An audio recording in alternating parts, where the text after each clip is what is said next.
Hello everyone, প্রায় অনেকগুলো দিন হয়ে গেল তোমাদের সাথে কোনো ব্লগ শেয়ার করা হচ্ছে না। 2025 সালের আমার প্রথম ব্লগ নিয়ে চলে এলাম। So happy new year guys. 2025-এর প্রথম দিনটা ঠিক কীভাবে কাটালাম সেটাই দেখাবো। দিনটা ছিল 1 জানুয়ারি, আর এদিকে আমরা দুপুরের লাঞ্চ কমপ্লিট করে বেরিয়ে পড়েছিলাম সিনেমা দেখতে যাওয়ার জন্য।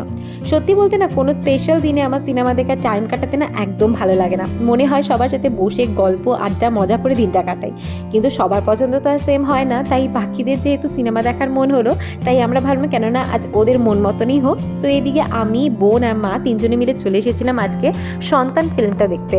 আর সত্যি বলতে গিয়ে যে এত লোকের ভিড় পাবো সেটা বুঝতেই পারিনি। আজকে প্রায় অনেকগুলো দিন পরেই আমরা সবাই মিলে একসাথে ফিল্ম দেখতে এসেছি, তাই প্রথম থেকে আমি খুব এক্সাইটেড ছিলাম।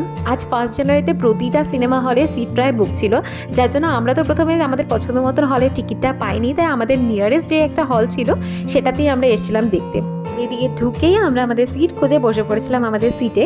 সত্যি বলতে এতক্ষণ পর্যন্ত তো ঠিকই ছিল, পরে যখন দেখলাম এত এত ছেলে মেয়ে আজ তাদের বাবা মাকে নিয়ে এসেছে ফিল্মটা দেখতে, সেটা দেখে বেশ ভালোই লাগছিল।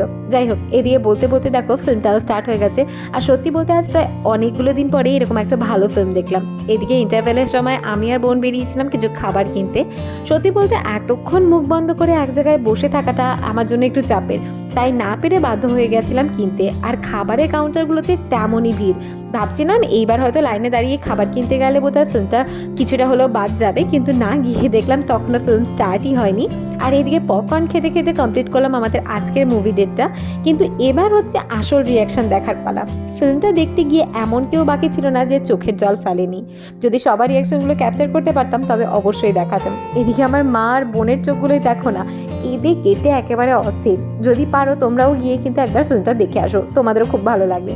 এরপর ওখান থেকে বেরিয়ে সোজা চলে গেছিলাম আমরা বারাসাত উৎসবে। আর শীতকাল মানেই তো মেলা, আর মেলায় তো গেলে সবার কিছু না কিছু কিনতে মন চায়।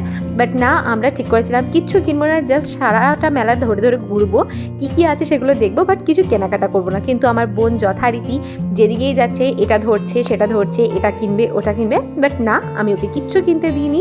চারিদিকটা আমরা ঘুরে ঘুরে দেখছিলাম আর কি। সত্যি বলতে মেলার এই ছোটোখাটো জিনিসগুলো কিনতে কিনতে না ঘর ভর্তি হয়ে যায়, কিন্তু সেই জিনিসগুলো না আমার আর ইউজ করা হয় না। অ্যাকচুয়ালি এই যে জুয়েলারিগুলো হয় সেগুলো আমি কিনি ঠিকই, কিন্তু আমার না পরাই হয় না। অ্যাকচুয়ালি আমি খুব একটা অ্যাক্সেসরিজ ইউজ করি না।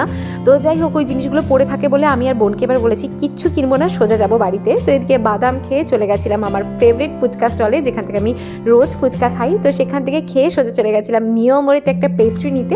তো ওখানে গিয়ে দেখি ওখান থেকে ওরা গ্রিটিংস কার্ড দিচ্ছে। প্রায় অনেকগুলো বছর পরে আমি গ্রিটিংস কার্ড পেয়েছি, তো আমার এত ভালো লাগছিল। সো এনিওয়েজ, আজকে দিনটাকে এখানেই কমপ্লিট করেছি। গ্রিটিংস কার্ড পেয়ে আমি তো খুব খুশি হয়ে গেছিলাম। নতুন বছরের শুরুটা তোমাদের কেমন কাটলো অবশ্যই কমেন্ট সেকশনে জানাতে ভুলো না। ভালো লাগলে ভিডিওটা লাইক, কমেন্ট আর শেয়ার করে দিন। Don't forget to subscribe my channel. By.